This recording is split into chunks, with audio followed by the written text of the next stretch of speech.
El passat dijous 19 de febrer, Biblioteques Gandia va oferir una nova xerrada de gent que sap per a gent que vol saber. Aquesta vegada va estar a càrrec del veterinari de gat i gos, Pep Ibars, que va parlar al voltant de com triar una mascota adequada per a cada família.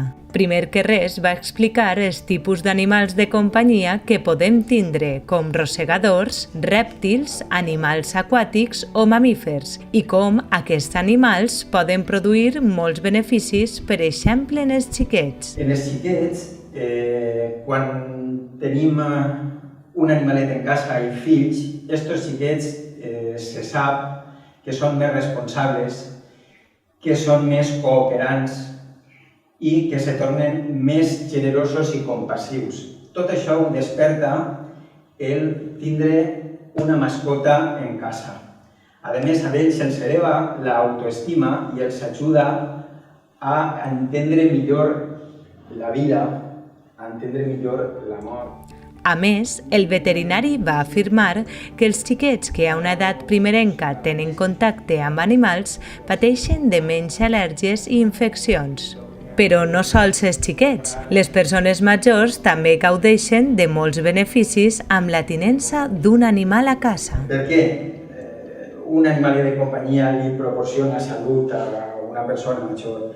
Pues perquè els fa més vitals, els fa sentir-se útils, els fa que tinguen companyia, que no estiguen tan a soles, que no estiguen tan tristos, els lleva depressions, els fa eixir al carrer, es fa augmentar la vitalitat, es fa relacionar-se amb altres persones que tenen gossets o que no tenen gosset, en fi, un munt de beneficis.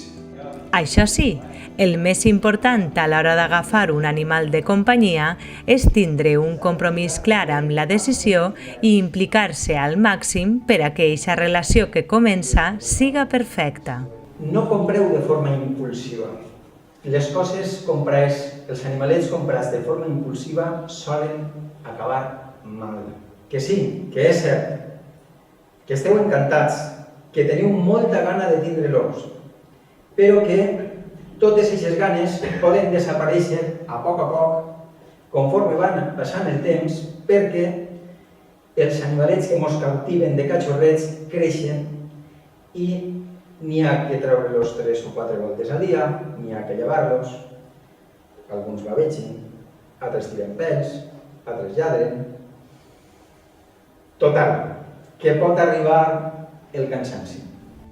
Per finalitzar, es va parlar de la importància d'educar a l'animal amb conductes bàsiques de convivència i els assistents van poder resoldre dubtes en relació a les seues mascotes. Una xerrada que ens va fer aprendre coses noves sobre els nostres amics i que des de Biblioteques Gandia ens alegrem d'haver pogut participar, perquè la biblioteca som tots.